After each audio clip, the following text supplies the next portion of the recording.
What's going on, y'all? This is your boy Kev coming to you with another video.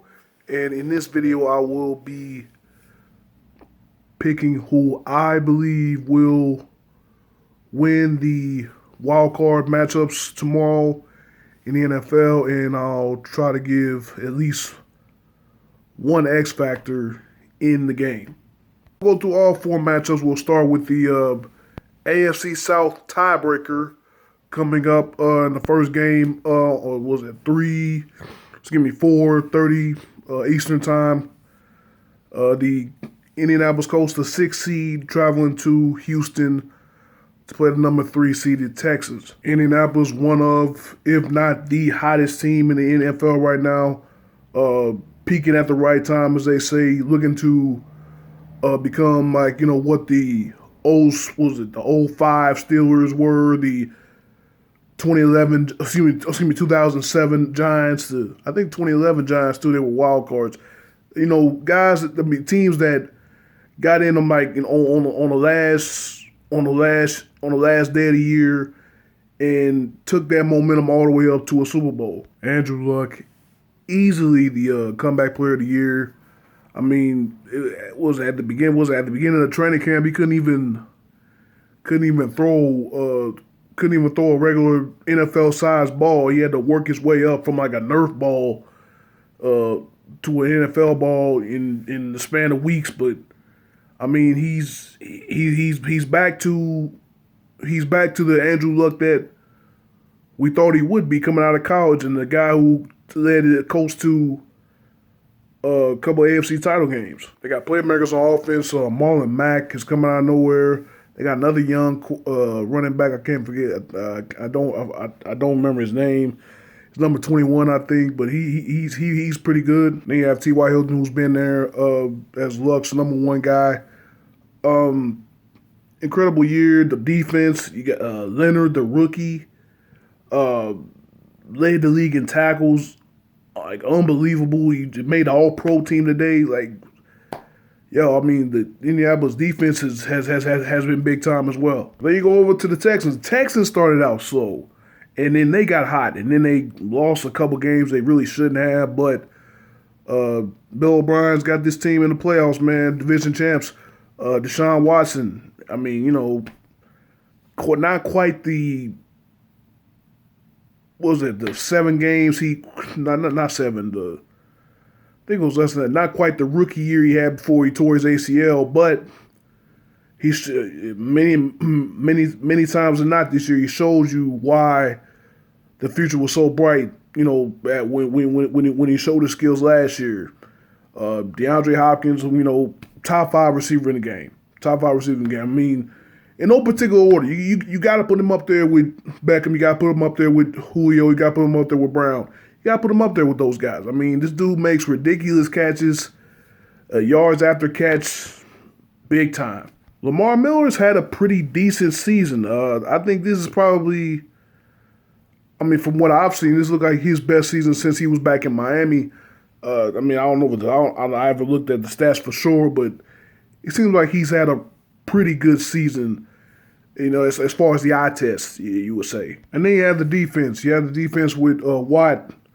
I think was he All-Pro? I think he was All-Pro, good, but he was up there in sacks for defensive linemen. You got Merciless, you got Clowney.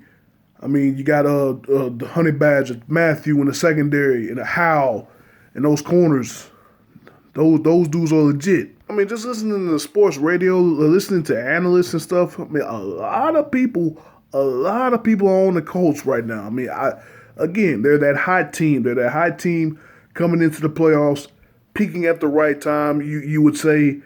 And, that's always been a hot team. Like I said, I mentioned the Steelers in 07. Excuse me, 05. The Giants in 07. The Giants in 2011. The Packers in, 2010. Those wild card teams who reeled off a few straight going into the playoffs, playing at their best, and then taking it all the way to the Super Bowl. But I don't know, man. I'm picking the Texans in this game. I'm picking the Texans. Not because I like to go against the grain, you know what I'm saying? But I just think that they have more playmakers I think they have more playmakers than Indianapolis does. I think Deshaun Watson will do enough. The X factor will be the Houston running game. Lamar Miller and Alfred Blue is going to have a big time game for the Texans. Deshaun Watson, I'm pretty sure he'll be involved in the run game as well in some capacity. Scrambling, getting first downs with his legs, keeping drives alive and all that, keeping the Colts offense off the field. Making luck watching in.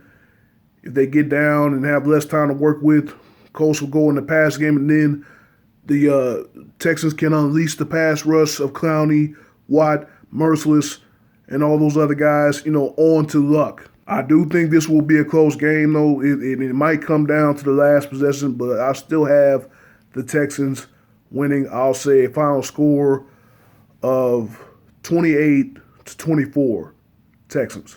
Game is the 5-4 matchup in the NFC. The Seattle Seahawks traveling to Dallas to take on them boys, the Dallas Cowboys. I guess this is the theme with some of these wildcard teams. Slow start. Seattle didn't look too hot coming out the gate, but they regrouped. Even though the Los Angeles Rams ran away with the division, the Seahawks found their rhythm, found their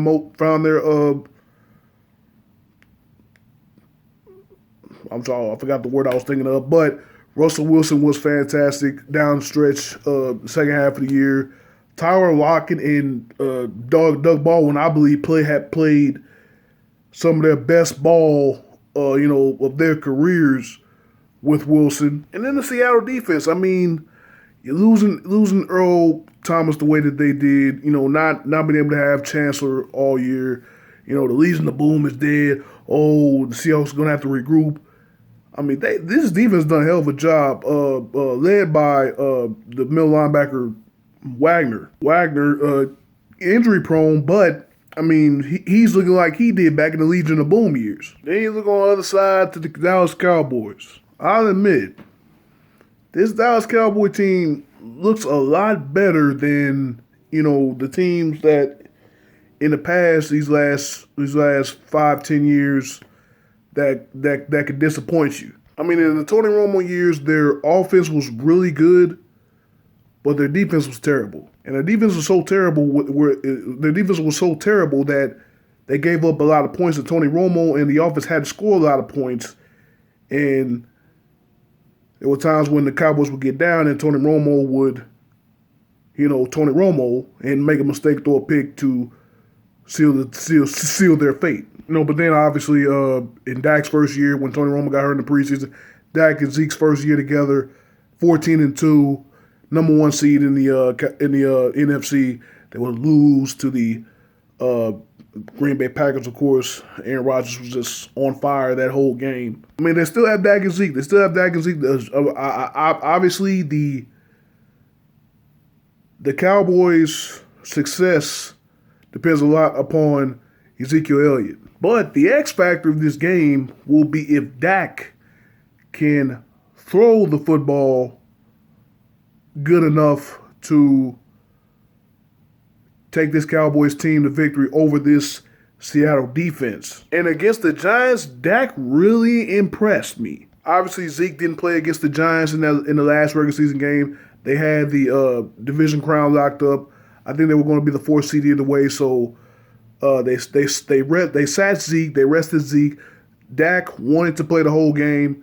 I guess he didn't want to rest. He didn't want to, I guess, feel like he didn't want to.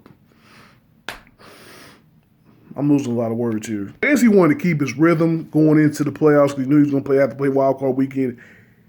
He didn't want to rest, and he didn't want to he didn't want to I guess lose his momentum lose his momentum. And he played really well. The Giants, there were certain points in that game where I thought the Giants were going to win that game, and the Cowboys were going to go into the playoffs losing that one game, and we'll see how that will affect them. But Dak made some big-time throws down the stretch, obviously including the touchdown to Cole Beasley, where Beasley just made a spectacular effort of getting his right knee in and one knee was 2 feet and all that stuff.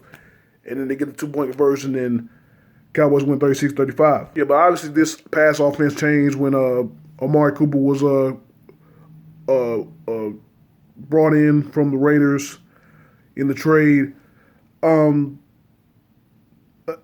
that's going to be the X factor. The pass offense of the Cowboys against the pass defense of the Seahawks. I mean, the Seattle secondary ain't the Legion of Boom guys, but Shaquille Griffin and those guys, they played really well. And of course, the Seattle offense, they're going to run the ball with Chris Carson, Russell Wilson, one of the best, if not the best playmaker with the ball under duress I've ever seen. Can make all types of throws from all types of different angles, kind of like Patrick Mahomes, the baseball background kind of helps out. He's been there before. He's been to 2 Super Bowls, won one. He knows these type of he knows how to handle these type of big pressure moments. And they've also won on the road. They've as a wild card team, they went into Atlanta and won a game. They went into Washington and won a game before. They know how to win on the road in the playoffs. I just think that Seattle will play ball control, run the ball. Wilson will make the throws when necessary. I mean, this Dallas defense is good. DeMarcus Lawrence, the 2 middle linebackers, Smith and Vander Esch. Woo! Them boys is bad. Bad as in good, not bad as in bad. Bad as in good. But again, I feel Seattle can score points against the Cowboys, and I just feel that it's going to come down to Dak having to beat this defense. And I just haven't seen it yet. So, I mean, can he do it? Yes, he can. But for my money, I'm picking Seattle in this game. I think this will be a defensive, low-scoring affair.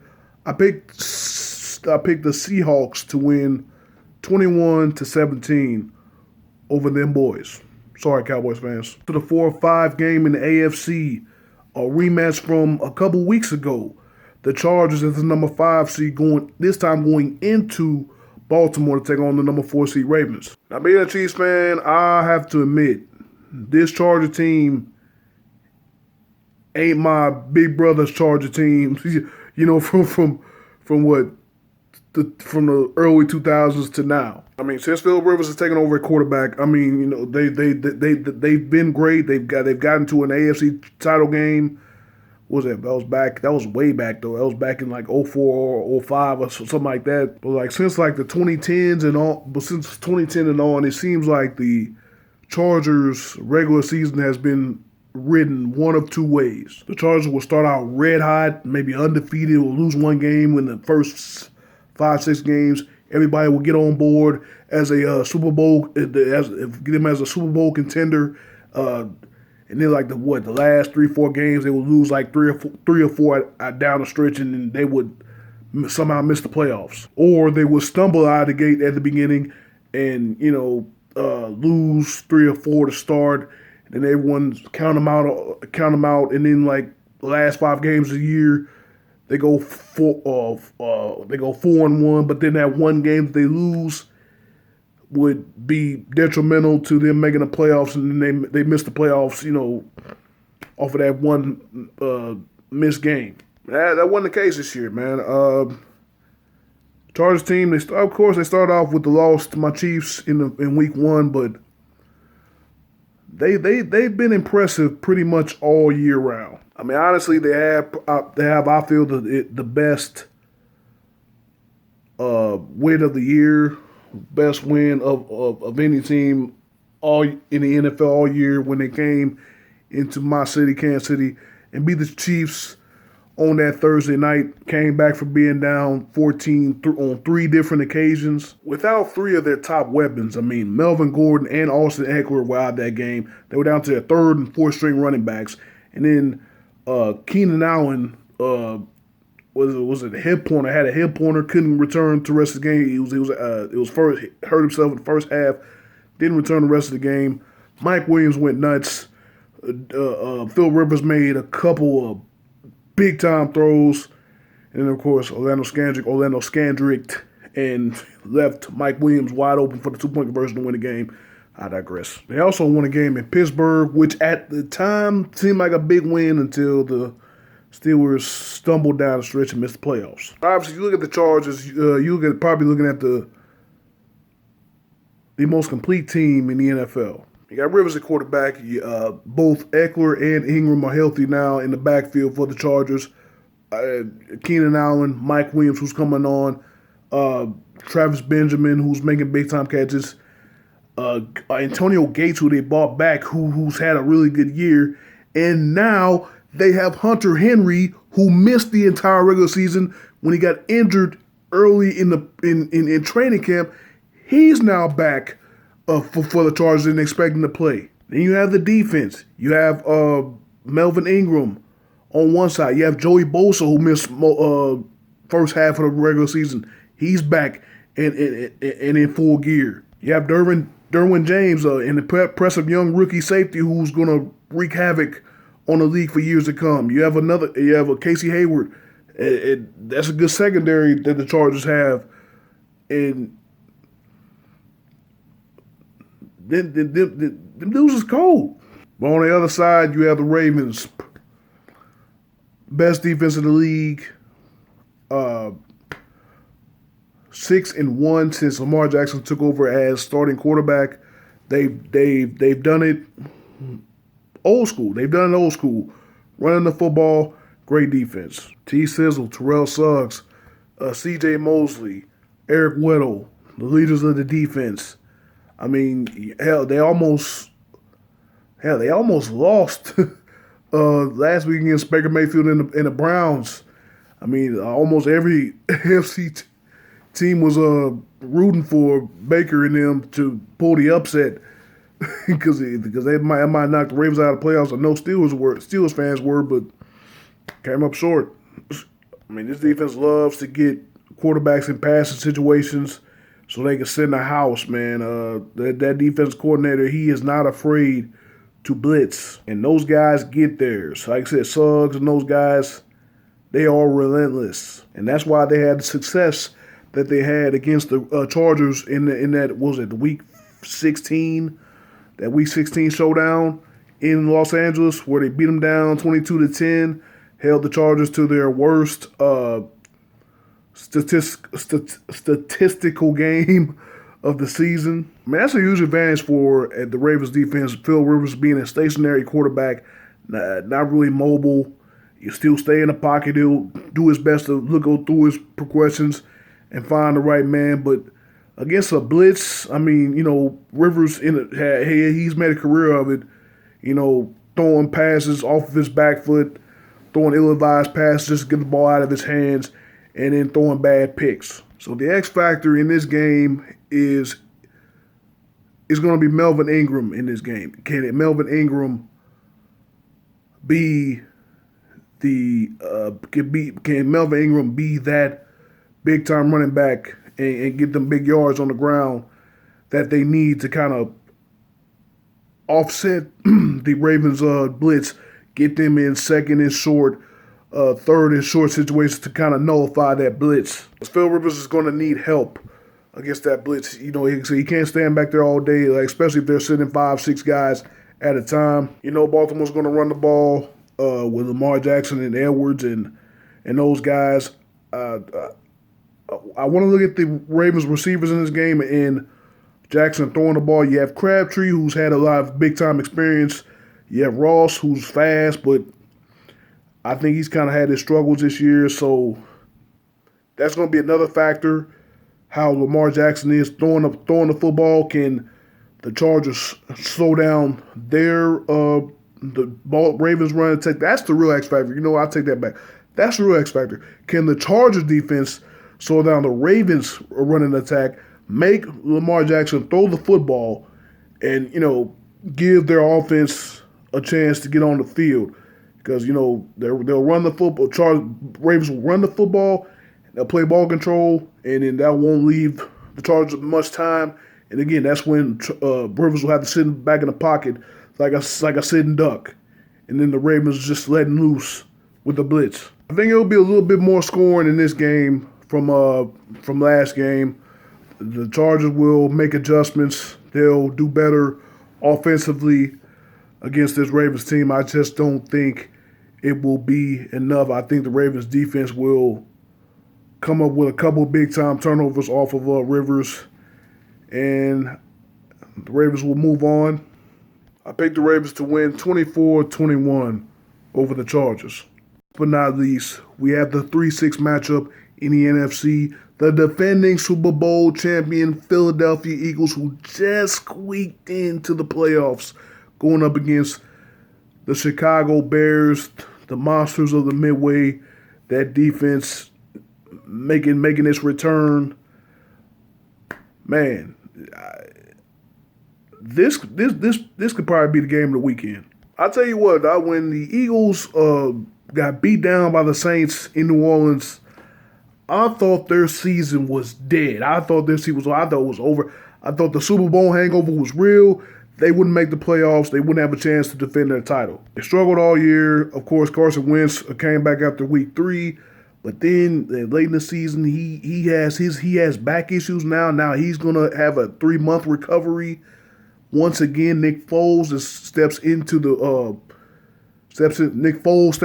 fold. He leads them to a big time win over the Rams in LA, and once again, we're just like we were last year. Nick Foles leading this Eagles team into the playoffs.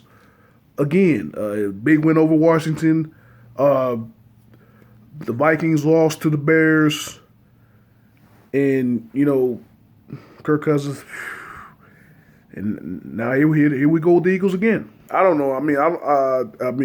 Kudos to Doug Peterson and the play calling because this team looks completely different when Carson Wentz is in, as opposed to when Nick Foles is in. If Carson Wentz is in, I think they like to try and attack down the field, use the running game. But when Nick Foles is in, it's RPOs. And Nick Foles, although not being a mobile quarterback like Carson Wentz, Nick Foles makes the right decisions. It makes good throws. I mean, he's a difference maker for this team. I mean, but we have to remember that this guy was the starting quarterback in Philly in his first stint with Chip Kelly. Where you think he led the Eagles to a 10-6 record. He had 27 touchdowns and 2 picks that year, the best TD to interception ratio ever. I mean, he could always play at a high level, but he was Rams quarterback at one point. Thought about retiring. Andy Reid, Chiefs head coach, brought him in to be a backup here in Kansas City. Then he went back to Philly with Doug Pearson when Doug Pearson became the head coach. Man, last year leads Philly to the Super Bowl, and now he has a chance to do it all again. Chicago Bears, man, I'm not gonna call them lucky. I mean, it was really just a terrible decision by the Raiders and John Gruden let Khalil Mack go. Bears required Mack in a trade, and then they pay him. They make him the highest paid player in the league, and he lived up to all that money this year. Bears were already like a top 10 defense without him last year, but he just took them to another level. I mean, with the other guys on that defense like Mukamar, the corner, Trevathan, I forgot the big fella, D tackle inside. I think it's number 96. He's cold. Eddie Jackson, the safety, I think he's dealing with some injury issues, but I think he should play. Kyle Fuller, the other corner. I mean, this Bears defense just, they're playing so well. It just reminds you of, the 80s defense, the early 2000s defense with Urlacher and Briggs and those guys. They're playing at that level. Then on the other side, the Bears spending money in the offseason, bringing guys in to help Mitchell Trubisky. On the offensive end, bringing Allen Robinson as number 1 receiver. Trey Burton, you bring in Trey Burton at tight end, and then you have the guys that's been there. Jordan Howard running the ball effectively. Then you have Tariq Cohen, who's a flex guy who can run the football. He catch a catch out of the backfield. He's a triple threat, return the ball as well. I mean, this offense has picked it up, and Mitchell Trubisky's shown why a lot of teams were high on him in the draft last year. You know, excuse me, a couple years ago, I should say. I mean, he's proven he's a real deal. But again, he's making his first playoff start. I mean, the playoffs are a different beast. We'll see how he reacts to it. I think he'll be able to do enough. You depend on the running game. You get the ball in Cohen's hands. You find Robinson. You find Burden playing against his former team. He was with the Eagles last year, Super Bowl champions. You remember he was the one that threw the touchdown pass to Foles on the Philly special. Obviously, the matchup to watch is the Eagles offense versus the Bears defense. Foles at the quarterback. I think they do. They're going to have Adams in the backfield running the football. I don't know, but the skill players for the Eagles are pretty good. Alshon Jeffrey and Aguilar and Ertz, who had the receptions record for a tight end in a single season. Again, against that Bears defense, man, that's gonna be something to watch. I believe the X factor in this game is similar to what I said about the Chargers and Ravens X factor. The road team running game. Can Jonathan Adams get it going on the ground to open up the pass game for the Eagles? If Adams can have a good game rushing the ball, and then Foles can capitalize on the RPOs and get that Bears defense fluxed, the Eagles can win this game. Yeah, I think that's the X factor, but my heart says go with the home team. I just think the Bears defense will get stops on the Eagles offense, and I think the Mitchell Trubisky will do what he's got to do. I think the running game will be strong for the Bears. I think Trubisky will make enough throws to his weapons, and Cohen might probably get a touchdown receiving or rushing or something like that. And I think the Bears will do enough to move on next week. I'll pick the Bears 24-21 over the Eagles as well.